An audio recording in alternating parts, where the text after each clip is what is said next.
오늘 준비한 사연은 한 통의 전화로 인해 모든 게 변해버린 한 남자의 이야기입니다.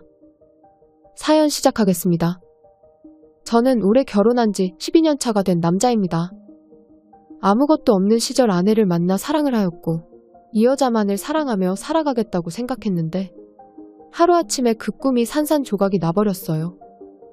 아내는 이 일이 있기 전까지 이 세상 그 누구한테도 자랑하고 싶은 그런 여자였어요.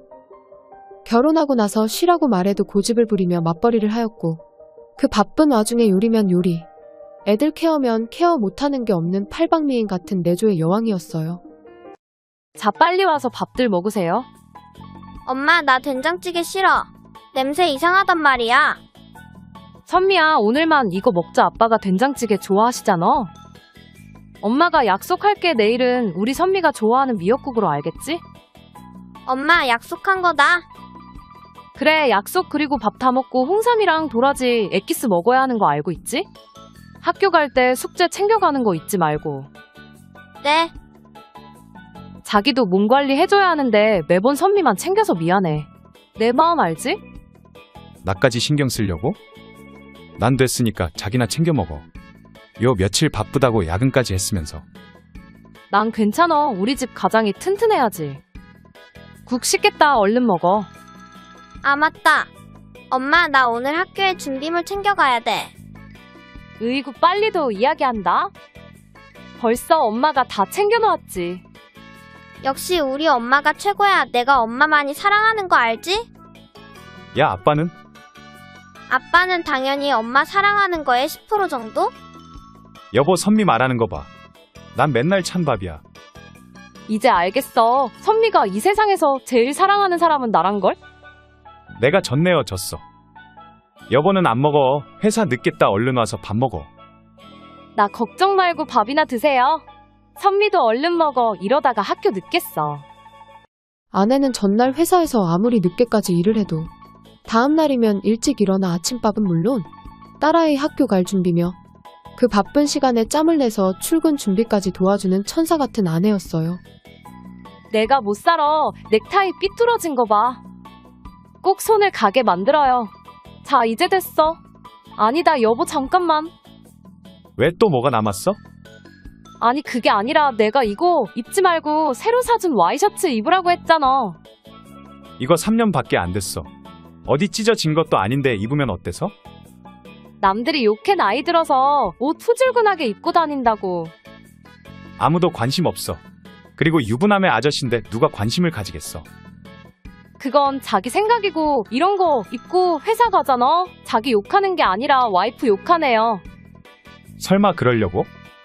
설마가 사람 잡는 거 모르지? 우리 신랑이 어디 가서 장가 잘 갔다는 소리 듣고 싶지 그런 소리 듣고 싶어서 시집 온 거 아니거든. 귀찮아도 얼른 갈아입어. 마누라 말 들으면 자다가도 떡이 생긴다는데. 알겠어, 얼른 갈아입을게. 아참, 그리고 나 오늘 저녁에 회식 있어. 늦을지도 몰라. 오늘? 이번 주 내내 야근만 해놓고 회식까지 한다고? 여보, 회사 너무한 거 아니야? 사람 너무 굴린다. 우리 마누라 불쌍해서 어떡해. 나야 에너자이저잖아. 이런 적이 한두 번이야? 지금 몇 시야? 이러다 회사 지각하겠다. 나도 출근 준비할게. 불과 오늘 아침까지만 해도 서로를 챙겨주며 웃음이 가득한 집이었고 그 어떤 가정보다 행복한 집이었어요. 사랑스러운 딸 그리고 아내. 하지만 이 모든 게 불과 반나절 만에 바뀌고 말았어요. 지인들이 묻더군요. 왜 몰랐냐고. 바보가 아니라면 살면서 분명히 변화가 있었을 거라고. 그런 말을 들어도 갸우뚱했어요. 전 아내의 눈빛에서 사랑을 보았고 딸에게 진심으로 대하는 아내의 모습만 보았으니까요. 그렇게 그날 저녁 나에게 다가올 미래도 모른 채 집으로 돌아왔고 아침에 말한 대로 아내는 회식을 갔는지 집에 없었어요. 맞벌이하는 집은 둘 중 하나가 늦으면 애들 밥은 당연히 일찍 온 사람이 담당을 해야 해요. 그래서 아내가 없는 걸 확인하고는 서둘러 부엌으로 달려가 간편한 음식 위주로 요리를 해서 딸이랑 함께 저녁을 먹었어요. 그리고 나서는 다음날 학교 갈 준비와 학원 숙제를 봐주며 시간을 보냈고 다 끝나고 나서는 TV를 보며 하루를 마무리하고 있었어요. 아빠, 나 숙제 다 했는데 엄마 언제 와? 오늘 회식이라 늦을걸? 너 휴대폰 하고 싶어서 그러는 거지? 엄마는 숙제 다 끝나면 1시간씩 하게 해준단 말이야. 아이고, 우리 공주님 숙제 다 하셨으면 해야죠. 지금부터 딱 1시간이야. 휴대폰을 풀어줘야 하지. 지금 잠겨 있어. 아내는 아이가 휴대폰 하는 시간을 조절하기 위해 어플로 원격 조정하고 있단 걸 깜빡하고는 딸에게 그냥 하라고 한 거였어요. 평소 회식도 업무의 연장이라는 생각을 하고 있어서 연락을 안 했지만 아이의 성화에 어쩔 수 없이 전화를 걸었고 시끄러워서 그런 건지 아내는 전화를 받지 않았어요. 엄마 전화 안 받아? 엄마 바쁜가 봐. 우리 선미 TV 보면 안 될까? 싫어. 나 유튜브 볼 거야. TV 재미없단 말이야. 그럼 어떡하지? 엄마가 전화를 안 받는데. 아빠 휴대폰이라도 줘. 그걸로 보게. 오늘은 게임 안 하지 뭐. 그럴까? 그럼 딱 1시간이야. 딸에게 제 휴대폰을 주는 걸로 합의를 하고는 다시 TV를 보며 시간을 보냈어요. 그러기를 얼마 후 밤이 깊어진 것 같아 시계를 보았는데 어느덧 10시가 넘어가고 있었고 다음날 학교를 보내야 하기에 딸을 방으로 데리고 가서 재웠어요. 그러고 나서 딸 방을 나오는데 뭔가 찝찝한 기분이 드는 거예요. 아내는 회식을 하면 새벽에 들어오는 경우가 종종 있어도 전화를 못 받거나 부재 중 전화를 확인하면 바로 전화를 했었거든요. 혹시나 회식 중에 너무 과음한 건 아닐까라는 생각도 들고 목소리를 들어야 안심하고 기다릴 수 있을 것 같아 다시 아내에게 전화를 걸었는데 이번에도 전화를 받지 않는 거예요. 그래서 문자로 술이 많이 취한 거냐 그러면 데리러 가겠다는 식으로 여러 통의 문자를 보냈는데도 아내는 답장이 없었어요. 아무런 연락이 안 되니까 11시가 넘어서는 10분 간격으로 계속 전화를 하게 되었고 10통이 넘어갈 때쯤 드디어 아내와 통화가 되었어요. 전화를 왜 이렇게 안 받아? 그럴 분위기가 아니라서 못 받았지. 무슨 전화를 이렇게 나 많이 했어? 어련히 연락 안 할까? 아니, 걱정되니까 많이 했지. 요새 세상이 험하잖아. 분위기가 그래도 중간에 전화 한 통 해주면 좀 좋아? 미안해. 자기 삐졌어. 도저히 그럴 분위기가 아니었어. 그래서 지금 집에 오는 거야? 다 끝났어. 30분쯤 후면 집에 도착할 수 있을 것 같아. 다 끝나간다는 아내의 말에 알겠다는 대답을 하려고 하는데 갑자기 수화기 너머로 낯선 남자의 목소리가 들리는 거예요. 여기 빈방 있대. 얼른 들어가자. 뭐야, 통화하고 있었어? 옆에 누군데? 방이라니? 아니야, 모르는 사람이야. 여기 술집 골목인데 옆에 있는 사람이 여자친구한테 말하는 게 들어갔나 봐. 암튼 나 조금 있다가 갈 테니까 끊어. 뭐 그러려니 했어요.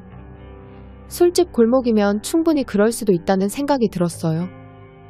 그런데 30분 후쯤 도착한다는 아내는 1시간이 지나도 집에 도착하지 않았고 불안한 마음과 아내와 마지막 통화를 할 때 그 남자가 했던 말이 계속해서 마음에 걸렸어요. 너무나 답답한 나머지 집을 나가서는 아파트 단지 입구에 들어오는 차들을 보며 아내에게 계속해서 전화를 걸었어요. 처음에는 신호음이 계속 가다가 점차 그 신호는 짧아지더니 나중에는 몇 번 가지도 않았는데 음성사서함으로 넘어가는 거예요. 집에 온다는 사람은 오지도 않고 전화는 계속해서 넘어가니까 마음속에서는 그 남자가 했던 말이 메아리처럼 들려오기 시작했어요. 지나가는 사람이 말했다고 하기에는 너무나 가까이에서 들렸는데? 내가 무슨 생각을 하는 거지? 전화는 왜 이렇게 안 받는 거야? 들어오기만 해봐라. 내가 오늘은 꼭 한 소리를 하고 만다. 뭐 이런 생각을 하면서 계속해서 아내에게 전화를 걸었고 마침내 아내가 전화를 받았어요. 여보세요. 전화를 왜 이렇게 안 받아? 그런데 연결된 아내는 대답을 하는 게 아니라 부시럭 거리는 소리가 들리더니 남자 목소리가 들려왔고 이내 아내 목소리도 들리면서 대화를 하기 시작하는 거예요. 또 신랑이야? 계속 전화하네. 걸린 거 아니야? 목소리 들어갔다며? 내가 옆에 모르는 사람이라고 해서 넘어갔어. 우리 신랑 둔해서 몰라? 야, 그래도 이렇게 전화 계속 넘기면 이상하게 생각 안 해? 괜찮아. 나도 다 생각해둔 게 있어. 알아서 잘해 알겠지. 괜히 나까지 끌어들이면 머리 아파진다. 지금껏 알아서 잘하긴 했지만.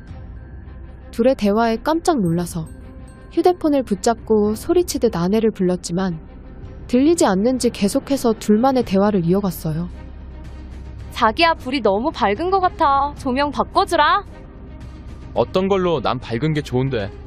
난 싫어. 그냥 중앙등 끄고 무드등으로 바꾸자. 잠깐만. 색깔 뭐야? 파란색으로 바뀌었어. 이것도 괜찮네. 그럼 이제 이리로 와볼래? 그 후 휴대폰 너머로 말로 설명할 수 없는 처참한 소리들이 흘러나왔어요. 휴대폰을 붙잡고 그 소리를 듣고 있는데 지금껏 쌓아왔던 모든 게 무너지는 기분이 들었고 머릿속은 새하얀 백지장처럼 아내와의 기억이 지워지는 듯한 기분이 들었어요. 그리고 그때 알았어요. 사람이 슬플 때가 아니라 분노가 머리 끝까지 올라오면 눈물이 날 수도 있다는 걸요. 나도 모르게 두 뺨에 흘려내리는 눈물을 닦으며 이 악물고 계속해서 휴대폰을 들고 있었어요. 얼마나 시간이 지났을까? 숨소리만 들리던 그 둘은 다시 대화를 하기 시작했어요. 목마르지 않아? 뭐 좀 마실래? 그럼 나 매실. 레시피 먹으면 집에 가서 잠 못 잘 것 같아.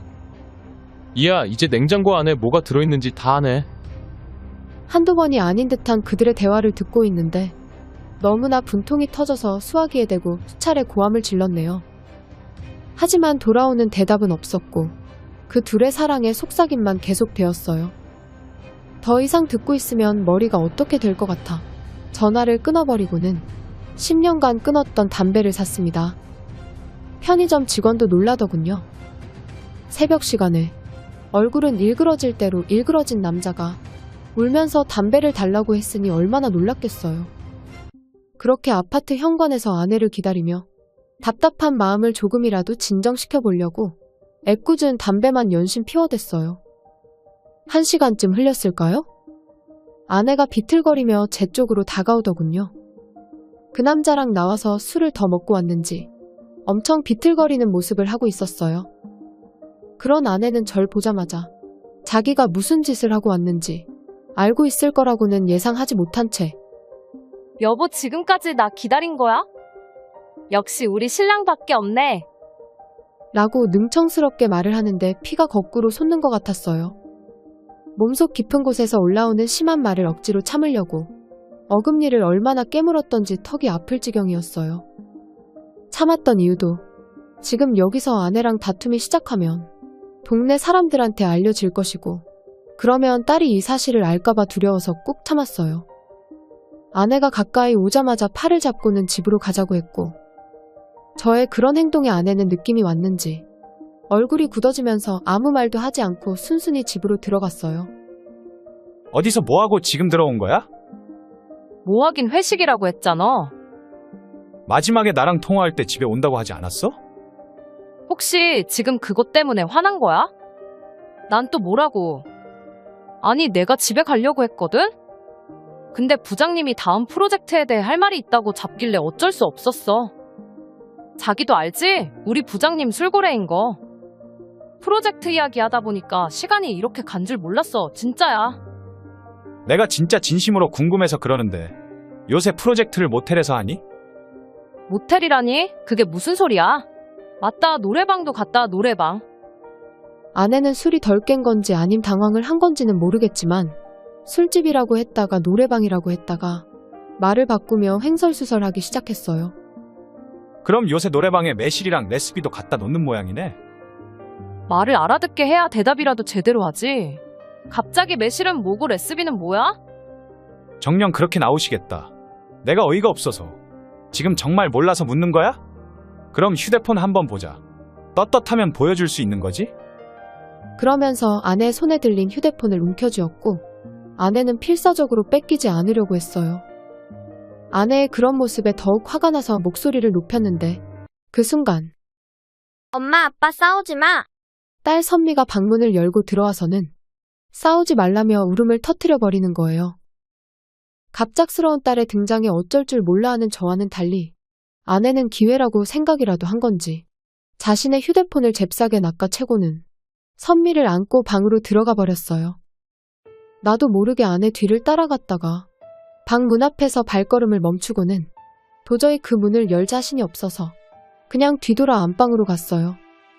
침대에 걸터 앉아 멍하니 앞만 바라보고 있는데 귓가에서는 그 둘의 숨소리와 대화 내용이 계속 울려 퍼졌어요. 너무나 고통스러워서 나도 모르게 주머니에 있는 담배를 하나 꺼내서 입에 물다가 나 자신한테 놀라고 말았어요. 집에서 내가 담배를? 내가 미쳤구나 라고 생각을 하며 밖으로 나가려는데 울컥하고 눈물이 나기 시작하는 거예요. 이 상황에서도 가족을 생각하는 모습에 내가 나 자신을 불쌍하게 생각했던 것 같아요. 그렇게 밤새도록 끓어오르는 분노를 삭히려고 이리저리 노력하다 보니 어느덧 날이 밝아왔고 딸이 학교를 가자마자 아내를 붙잡고 물었어요. 계속 거짓말만 할 거야? 뭐가 어제부터 자꾸 왜 이래? 생사람 그만 잡아. 나 출근해야 해. 내가 다 들었어. 다 들었다고. 휴대폰 통화 내역 봤으면 나랑 전화 연결된 거 알았을 거 아니야. 듣긴 뭘 들어. 그리고 나 어제 술 너무 마셔서 기억도 잘 안 나거든. 내 기억에는 호프집 그리고 노래방 이게 끝이야. 아, 그래. 그럼 이거 들으면 기억이 나겠네. 아내의 모르쇠에 더 이상 참지 못하고 휴대폰에 녹음된 어제의 통화 내용을 모조리 아내에게 들려주었어요. 휴대폰에는 아내가 연결된 줄 모른 채 했던 행동들이 모조리 자동 녹음으로 녹음되어 있었거든요. 그렇게 흘러나오는 소리들을 가만히 듣고 있던 아내는 말도 안 되는 핑계를 대기 시작하더군요. 이게 어떻게 그걸 하는 소리냐. 그쪽으로만 생각하니까 그렇게 들리는 거다. 그리고 왜 이런 대화를 했는지 기억이 나지 않지만 아마 술집이라서 그렇게 했겠지. 뭐 이런 말도 안 되는 소리를 하다가 마지막에는 내가 지금껏 너한테 어떻게 했는데 그런 날 의심할 수 있냐며 되려 화를 내기 시작했어요. 참으로 미치고 팔짝 뛰겠더군요. 그때였어요. 아내의 휴대폰이 시끄럽게 울리기 시작하는 거예요. 전 분명히 그 남자라는 생각에 아내에게 스피커폰으로 받으라고 했고 아내는 걸려온 전화번호를 보고는 안심을 하며 통화를 눌렀어요. 아마 걸려온 휴대폰 번호가 그 남자가 아니란 걸 확인했던 거겠죠. 아내의 예상대로 그 남자는 아니었고 생전 처음 들어보는 목소리의 여자였는데 그 여자는 통화가 연결되자마자 잔뜩 화가 난 목소리로 입에 담기 힘든 말들을 쏟아내기 시작하는 거예요. 아내는 너무나 놀란 나머지 누구냐고, 누군데 아침부터 이러냐고 따져 물었고 상대방은 그 남자 이름을 대면서 그 남자 와이프라고 밝히더군요. 아내는 그 여자의 정체를 알자마자 얼굴이 잿빛으로 변해버렸어요. 나중에 들은 이야기지만 그 남자 아내는 둔하기 둔한 저와는 달리 자기 남편을 계속해서 의심을 하다가 어젯밤 술에 취해 들어온 남편 휴대폰을 몰래 빼서 잠들어 있는 남편 손에 갖다 댄 거였어요. 그리고 나서 휴대폰 문자며 대화 톡까지 모조리 찾아보았고 거기에는 아내와 그 남자가 나눈 대화가 있었는데 둘만의 사랑의 대화만 있었던 게 아니라 매번 둘이 만남을 가질 때 뭐가 그렇게 좋았는지 사랑을 나누는 서로의 모습을 각자 찍어서 헤어질 때마다 그걸 톡으로 보낸 거였어요. 그걸 본 그 남자의 아내는 나와 마찬가지로 밤새 잠 한숨 못 자고 고통스러워하다가 그 집도 애들 학교 보내고 사단을 냈던 거였어요. 그 여자랑 저와 다른 점이 있다면 그 남자는 아내와 달리 확실한 증거 앞에 모든 걸 실토해버렸고 그걸 듣자마자 아내에게 전화를 한 거였어요. 모든 진실이 그렇게 드러난 가운데 아내는 저에게 했던 말과는 전혀 다르게 그 여자에게는 직장 상사라 자기도 어쩔 수 없었다며 나도 피해자인데 계속해서 이런 식으로 말하면 가만히 있지 않겠다는 식으로 말을 했어요. 저는 옆에서 이 모든 상황을 지켜보며 그저 허탈한 웃음밖에 나오지 않았어요. 얼굴색 하나 바꾸지 않고 자기는 떳떳하다 말하며 화를 내던 아내가 그 여자가 영상을 들이밀자 바로 꼬리를 말며 이제는 자신이 피해자라고 말을 하고 있으니 그 여자도 아내의 어이없는 소리에 기가 찼는지 헛소리는 법정 가서 하라고 말하며 전화를 끊어버렸고 아내는 갑자기 울음을 터뜨리며 안아달라고 하는 거예요. 나 말고는 자기를 지켜줄 사람이 없다고 말하면서요. 저를 얼마나 호구로 생각을 하는 건지. 만일 그 남자의 아내가 영상을 발견하지 못했다면 끝까지 술에 취해 기억이 나지 않는다고 하고는 저를 아내 의심이나 하는 남자로 만들었겠죠. 아내의 연기가 더 이상 보는 게 싫어서 다시 한번 녹음을 들려주며 이게 어디가 싫어서 따라간 사람의 대화냐고 그 여자에게 연락해서 영상이라도 받아와야 똑바로 이야기하겠냐고 말했더니 그제야 아내는 잘못했다고 빌기 시작했어요. 여보, 내가 진짜 미안해. 잠깐 미쳤었나 봐. 그게 변명이 된다고 생각해? 여보, 진짜 변명이 아니라 나 정말 맞벌이 하면서 늦잠 한 번 제대로 못 자고 자기랑 애들 챙긴 거 자기도 잘 알잖아. 나 그 남자를 사랑한 게 아니야. 그냥 숨 쉴 곳이 필요했던 거야. 책임감 없이 그냥 어쩌다 한 번 숨 쉴 곳이 필요한 거였다고. 누군 가족들을 위해 그렇게 안 산 줄 알아. 다들 그렇게 산다고. 지금 그게 용서를 구하는 사람이 할 수 있는 말이야? 넌 나 그리고 우리 선미를 배신한 거야. 알고는 있는 거야? 배신? 이게 배신이라고. 내가 지금껏 당신이랑 살아온 12년 동안 실망 한 번 시킨 적 없었는데 딱 한 번 실수했다고 그렇게 말할 수 있어? 뭐? 뭐 잘했다고 큰 소리야. 그래, 나 배신했다. 나도 하기 싫었어. 그런데 어떡해. 자기랑 관계하는 게 너무나 안 맞는데. 자긴 그것도 몰랐지. 내가 말을 말아야지. 너 지금 그게 말이라고 하는 거야? 됐고, 더 이상 할 말도 없고 이혼하고 싶으면 알아서 해. 자기랑 이렇게 힘 빼면서 이야기를 하는 것보다 출근하는 게 훨씬 나으니까. 그 말을 하고 출근하는 아내를 보며 전 도대체 12년 동안 누구랑 살았는지 의심이 들 정도로 아내는 하룻밤 사이 모든 게 변해 있었어요. 그날 이후 아내는 오히려 당당한 모습으로 자신은 열심히 살아왔다 말하며 저보고 판단해서 말해달라고 하는데 저는 아직도 일어난 일이 현실 같지 않고 꿈만 같아 어떻게 해야 할지 판단이 서질 않아요. 머리는 이혼이 맞다고 이야기하고 있는데 아내가 사라진다면 딸아이가 받을 충격이 너무나 두렵습니다. 차라리 그때 통화가 안 되었다면 이 모든 게 그냥 지나가지 않았을까라는 생각도 해보네요. 저는 앞으로 어떻게 해야 할까요? 이 믿기지 않는 현실에서 도망가고 싶습니다. 여기까지가 오늘 준비한 사연이었습니다. 여러분의 구독은 영상 제작에 많은 도움이 됩니다.